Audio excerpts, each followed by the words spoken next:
The Gobi Desert is one of the harshest environments on Earth, barren, dry, and seemingly lifeless. But far from being ignored, it has become a proving ground for some of China's most ambitious projects.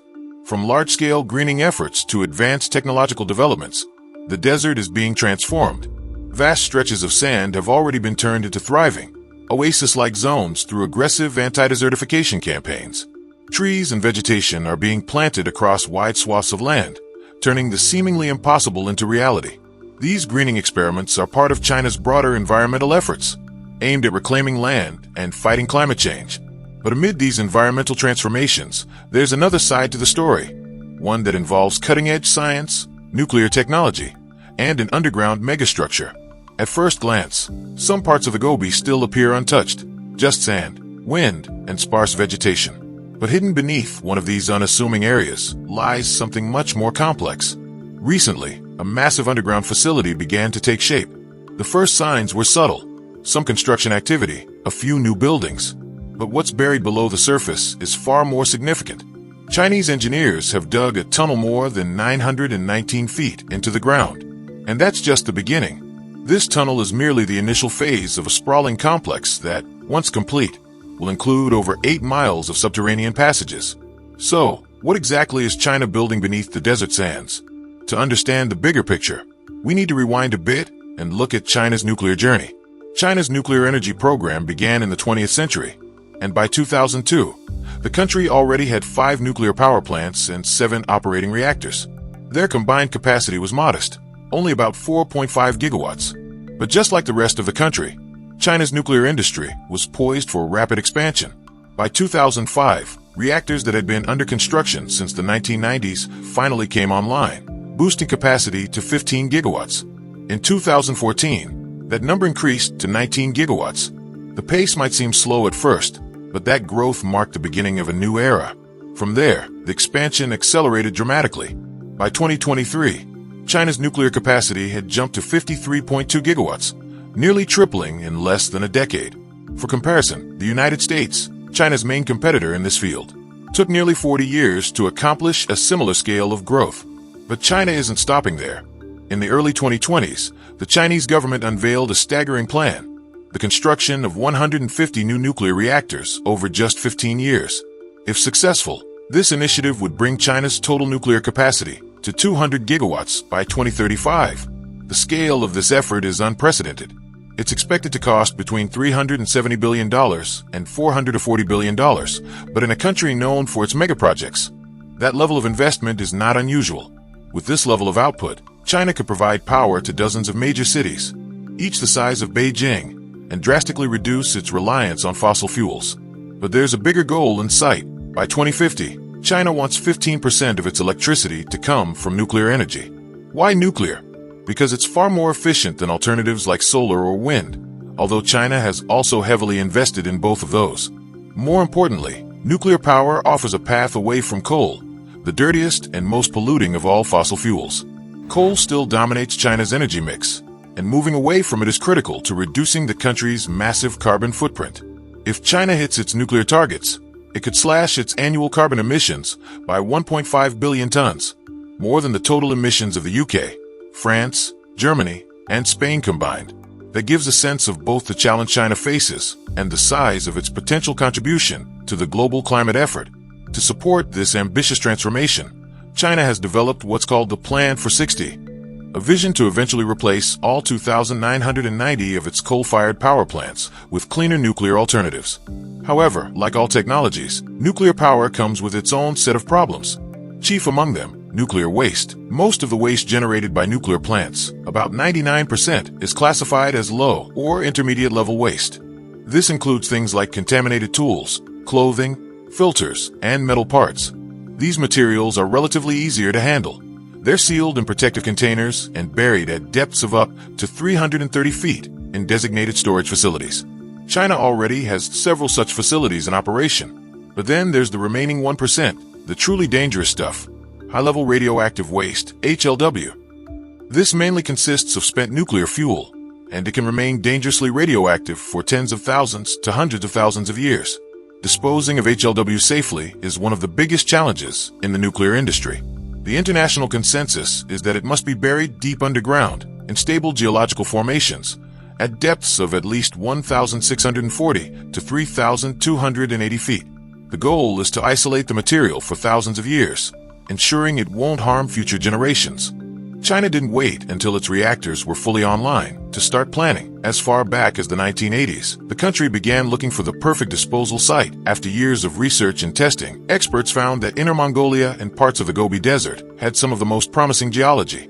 Since the 1990s, nearly 100 deep wells have been drilled in these areas to take core samples, altogether totaling about 37 miles of extracted rock. These studies revealed the presence of stable granite formations, ideal for underground storage. In 2021, near the city of Zhuquan in Gansu province, China officially broke ground on its most ambitious nuclear waste project yet, the Beishan Underground Research Laboratory. To dig the tunnels, China deployed a monster machine called Beishan 1, a 330-foot-long, 23-foot diameter tunnel boring machine designed specifically for steep rock formations. It's the world's first machine of its kind.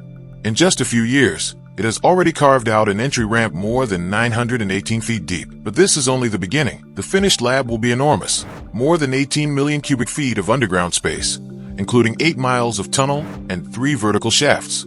On the surface, the site will span 610 acres, complete with administrative buildings and other facilities to support long-term operations. Construction isn't expected to be finished until 2038, but even then, China doesn't plan to immediately store its HLW there. Instead, a long period of scientific study and observation will follow. Researchers will monitor the site until 2050 to ensure that the geology is suitable for long-term storage. Only after confirming its safety, perhaps 3 decades from now, will China begin to store its most dangerous radioactive waste there. Still, this doesn't mean the project will go to waste if something goes wrong. Even if Beishan is ultimately deemed unsuitable for storage, it will still serve as the world's largest underground laboratory for studying HLW disposal. It's already a global hub for nuclear waste research. China has shared data and collaborated with over 10 countries and regions, as well as with the International Atomic Energy Agency, IAEA. More than 100 international experts have visited the facility. In 2024, the site even hosted an IAEA training event focused on the design and construction of underground disposal systems, with participants from 17 countries, including France, Sweden, and South Korea. As one Chinese official put it, this underground lab doesn't just belong to China, it belongs to the world. The knowledge gained at Beishan could help other countries develop safe nuclear waste storage solutions, too. And if Beishan proves successful, China will have laid the groundwork for one of the safest HLW disposal systems ever built. But China's nuclear ambitions don't stop at fission. There's another frontier it's exploring: nuclear fusion. If fission is the engine of today's nuclear power, fusion is the dream of tomorrow. You might have heard headlines about China's artificial sun. That's a nickname for the experimental advanced superconducting tokamak, or EAST. It's one of the world's most advanced nuclear fusion experiments. EAST creates plasma at temperatures exceeding 150 million degrees Fahrenheit, hotter than the core of the real sun. Magnetic fields keep the superheated gas suspended, preventing it from touching the reactor walls. The goal: controlled nuclear fusion, the process that powers stars. If successful, fusion could generate 4 times more energy than traditional fission without producing long-lived radioactive waste. It's fueled by deuterium and tritium, which are far more abundant than uranium. Deuterium is found in seawater, and tritium can be manufactured. And because fusion produces much less waste, and that waste decays quickly, it could solve the biggest problem facing today's nuclear power systems. For now, fusion remains experimental, but with projects like EAST, China is putting itself at the forefront of the race to develop the next generation of clean, limitless energy. So while the Gobi Desert may seem empty, it's actually one of the most important testing grounds in the world for technology, for science, and for humanity's energy future. Vast stretches of golden sand slowly turning green, millions of trees planted on barren ground, hundreds of square miles of once lifeless desert transformed into fertile land where farming and life itself can thrive again. This isn't science fiction. It's a real-life environmental revolution led by China, a country that has taken the challenge of turning the uninhabitable into the livable to a whole new level. With the collective effort of local communities, experts, and national authorities, China is reversing decades of damage done to its arid landscapes. And although desertification remains a significant threat, China's large-scale greening projects have shown that even the harshest terrains can be reclaimed. One of the most ambitious of these efforts is centered in the Muas Desert. Here, Chinese citizens planted thousands of saplings directly into the sand, often with little or no water. The idea sounded impossible, So what happened next? Let's find out. Northern China, specifically the Ordos Plateau in the Inner Mongolia Autonomous Region, was once a lush area filled with rivers, lakes, and dense vegetation. It was home to thriving ecosystems and vibrant biodiversity. But over time, human activity took a heavy toll. Deforestation, overgrazing by livestock, and unsustainable farming practices slowly chipped away at the land's fertility. What remained was a vast, expanding desert. By the mid-20th century, the Muas Desert had swallowed up over 16,000 square miles of land. Fertile soil was replaced by shifting dunes and rocky plains. Once productive farmlands turned to dust. The desert became not just a symbol of environmental degradation, but a daily struggle for survival. Take the city of Ulan, for example, located right on the desert's edge. Over the decades, sandstorms repeatedly buried homes, farmland, and roads. The winds were so powerful and frequent that Ulan had to be relocated not once, but 3 times. Harsh winters added another layer of difficulty, with freezing temperatures transforming the desert into a deadly, icy wasteland. Locals would often wake up to find thick layers of sand piled against their doors. Digging out was a daily routine. Abandoned homes, left unprotected, were quickly consumed by the dunes, their roofs and walls slowly disappearing beneath the sand. And all the while, the desert kept growing.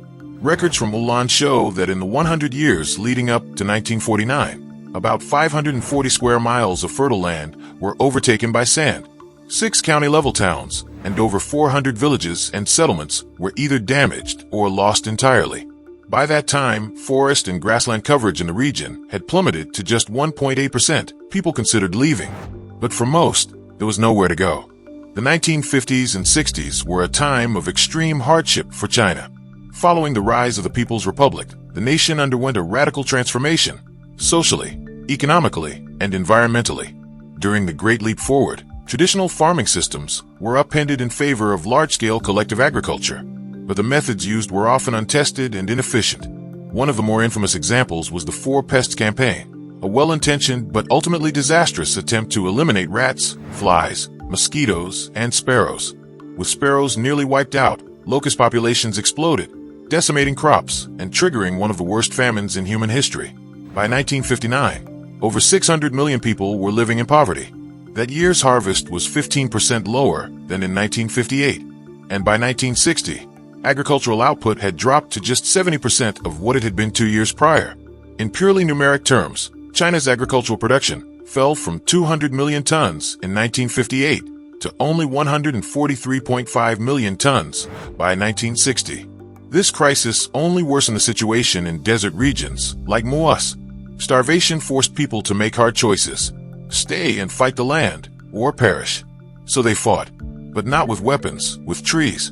In the 1950s and 60s, a grassroots movement began to take shape. Locals, determined to reclaim their land, started planting trees by hand.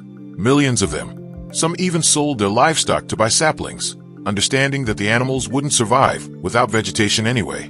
One farmer famously sold 84 sheep to buy enough saplings to create a 3.7-mile-long green belt along the southern edge of the Muas Desert. He wasn't alone. Entire families dedicated decades of their lives to planting and nurturing trees. In some cases, 3 generations worked on the same plot of land, slowly turning sand into soil. As the trees took root, they began to change the landscape. Their roots helped stabilize the sand, brought water closer to the surface, and created shade, conditions that encouraged smaller plants and grasses to grow. With every new tree, the next batch had a better chance of survival. The Chinese government supported these efforts. Scientists were brought in to study desertification and recommend solutions. Water-retaining grasses and drought-resistant trees were introduced, and over time, the once unstoppable dunes began to slow. But one major problem remained: moisture, or rather, the lack of it. Most deserts, including Muas, suffer from extremely low rainfall and high evaporation rates. As a result, many planted saplings withered and died, despite the best efforts of locals. That changed in 2004, when a desertification expert proposed a groundbreaking solution. His team introduced a soil hydrodynamic treatment method, essentially preparing the soil in a way that retains moisture and reduces evaporation. The process helps balance the needs of young plants with the water-holding potential of the soil. The result? Survival rates soared. Suddenly, it became possible to plant trees in dry desert soil, without irrigation, and still have them thrive. So what has all this hard work led to? The results are nothing short of miraculous. One powerful photo comparison tells the story best. In 1998, a young boy and his grandfather planted a poplar tree in the Muas Desert. By 2020, both the tree and the boy, now a man, had grown tall. Behind them, what was once a desolate landscape had become a green oasis. Since the beginning of the campaign, over 40 million trees have been planted in the Muas Desert. Species like Glan's larch, a hardy evergreen introduced decades ago, are now thriving thanks to these new techniques. Today, Glan's larch covers more than 330 square miles of the desert. And larch is just the beginning. In nearby Yanwan, on the edge of the Muas Desert, the AI Lavender Ecological Base has become a colorful paradise. Covering over 4,900 acres, the area now blooms with more than 3,000 acres of lavender, plus hundreds of acres of other flowers like verbena and chrysanthemums. Ulan, once a symbol of desertification, now stands as a model of recovery. Forest coverage in the city rose from less than 2% in the 1950s to 33% by 2020. Every year, locals continue to plant thousands more saplings. In 2020 alone, their target was to reforest nearly 1,000 acres of desert. The government and private companies have also joined the fight. In the first quarter of 2020, 41 entities, both public and private, planted trees on more than 82,000 acres of land near Ulan. But what about the bigger picture? Well, the results are even more astonishing. In the 20th century, the Muas Desert stretched across 16,300 square miles. Today, over 93% of that land has been reclaimed, now covered with greenery, thriving ecosystems, and agricultural potential. Once a barren stretch of wasteland, the Muas Desert is rapidly becoming a symbol of resilience, restoration, and hope. While challenges still remain, especially with ongoing climate change, the progress made so far proves that with determination, science, and community effort, even the harshest environments can be brought back to life. So, can deserts be stopped? In China's case, the answer is already growing. In 2021, news outlets started buzzing once again with something new. China was building yet another mysterious structure in the middle of the Gobi Desert. At first glance, it didn't raise too many eyebrows. After all, China is no stranger to grand-scale construction projects in the middle of nowhere. But this time, it wasn't a solar farm or a military testing site. It turned out to be a nuclear power facility. Still not surprising? Fair enough. China already has dozens of nuclear plants scattered across the country. But dig a little deeper, and things start to get a lot more interesting, because this wasn't just any nuclear reactor. This one was powered by a rather obscure element, thorium. And the more you learn about it, the more it starts to feel like something out of a science fiction novel.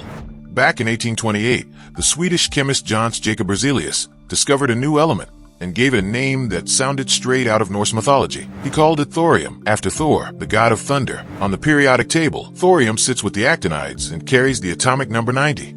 It's a silvery metal, slightly radioactive, and it turns out, it might just hold the key to revolutionizing nuclear energy. Now, if the word radioactive makes you uneasy, don't worry. Thorium is radioactive, but only mildly. That's because all naturally occurring thorium is thorium-232, an isotope with a half-life so long it stretches the imagination. To put it in perspective, thorium-232 has been around since before the Earth was even formed. Some scientists believe it predates the solar system itself, possibly even going back to the aftermath of the Big Bang. And billions of years later, it's still decaying, very slowly, because of its low-level radiation. Thorium is surprisingly safe to be around in small concentrations. In fact, it's found in beach sand all around the world. One of the most common minerals containing thorium is called monazite. This mineral can contain anywhere from 3.5% to 10% thorium by weight. That might not sound like a lot, but when you consider the sheer volume of monazite-rich sand in certain parts of the world, it adds up. So, how much thorium do we actually have access to? Well, thorium is far more common than you might think. In the Earth's crust, it's found an average of 10.5 parts per million. For comparison, tin, a metal we use all the time, is present at only 2.3 parts per million. Even gold, that famously precious metal, only appears at about 1.8 parts per million. Thorium is, relatively speaking, everywhere. When it comes to national reserves, India holds the top spot. The country has about 340,000 tons of thorium, most of it in its western coastal regions, where monazite sands are abundant. China isn't far behind, with roughly 280,000 tons of industrial reserves. But there's an important difference. India's thorium is mainly found in beach sands, while China's thorium is buried deeper and not mined directly. So how is China getting its hands on so much thorium? Here's the clever part. China doesn't need to mine thorium directly. That's because thorium is a byproduct of rare earth mining, and in the world of rare earth elements, China is the undisputed heavyweight champion. As of 2023, China produced 70% of the world's rare earth elements and processed about 90% of them. These materials are essential for making everything from smartphones and electric vehicles to wind turbines and guided missiles. And the epicenter of this production is a massive operation in Inner Mongolia, the Bayan-Obo mine, located about 93 miles northwest of Baotou. Spread over 19 square miles, it holds a majority of China's rare earth reserves, and one of its key minerals is, once again, monazite. After extracting the rare earth elements from monazite, what's left behind is usually discarded as waste. But that so-called waste contains significant quantities of thorium. So, thanks to its booming rare earth industry, China ends up with a steady, almost effortless supply of thorium. This gives the country a serious strategic advantage. Thorium has a variety of uses. It's added to metal alloys like magnesium and aluminum to improve their strength and heat resistance. It's also used in welding electrodes and even in high-end optical lenses, where it helps increase light refraction. These applications are helpful, but they pale in comparison to thorium's most promising use, nuclear power. The idea of using thorium as nuclear fuel isn't new. Back in the 1960s, American scientists at the Oak Ridge National Laboratory in Tennessee experimented with a completely different kind of nuclear reactor, one that didn't rely on uranium or plutonium. Led by nuclear pioneer Alvin Weinberg, researchers developed a reactor that ran on uranium-233, which isn't found naturally but can be produced by irradiating thorium-232 with neutrons. Over time, thorium-232 absorbs a neutron, undergoes a few decay steps, and becomes uranium-233, a fissile material capable of sustaining a nuclear chain reaction. Between 1965 and 1969, Oak Ridge ran an experimental molten salt reactor for a total of 15,000 hours. It used a mixture of fluoride salts with thorium dissolved into the solution, producing nearly 8 megawatts of thermal power. It was a major technological breakthrough, but the world wasn't ready. The materials needed to handle the high temperatures and corrosive nature of the molten salt weren't available at the time. Additionally, the U.S. nuclear industry had already committed to uranium-based solid fuel reactors, which were better understood and aligned more closely with military needs. The thorium reactor was shelved and largely forgotten, until now. Fast forward to 2021. Deep in the Gobi Desert, about 75 miles from the city of Wuwei, China successfully built and tested a new molten salt thorium reactor. For the first time since Oak Ridge, a thorium-powered system achieved stable nuclear fission. The Chinese reactor isn't huge. Its thermal output is just 2 megawatts, and it doesn't yet generate electricity. But that's about to change. China plans to scale up and build a new reactor with a thermal capacity of 60 megawatts and an electrical output of 10 megawatts. These are still small by commercial standards, but they mark a significant milestone. You might be asking, why go through all this trouble? Why not just stick with tried-and-true uranium reactors? There are several compelling reasons. First, China is concerned about long-term uranium supply. The country has over 50 nuclear power plants that together generate roughly 400 terawatt-hours of electricity per year.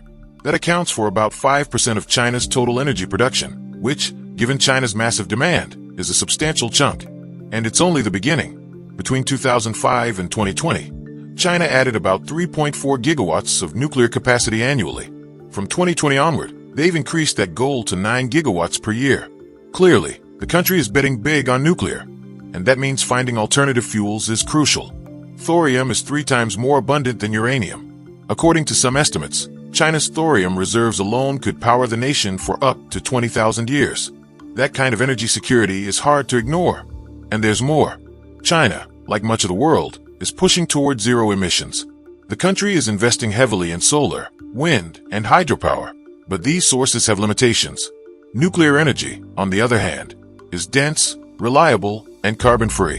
While traditional uranium reactors have long raised concerns about safety and nuclear waste, thorium-based systems offer promising solutions. For one, they produce far less long-lived radioactive waste. The molten salt design is also considered inherently safer. If the reactor overheats, the fuel can drain into a containment vessel and cool off naturally, avoiding meltdowns. So, what China is doing in the Gobi Desert isn't just another mega project. It's a potential leap forward in how humanity generates clean, abundant energy. With the world facing increasing pressure to decarbonize and reduce its reliance on fossil fuels, thorium might just be the underdog we've been waiting for. And if that's the case, we'll be seeing a lot more quiet revolutions beginning in the desert.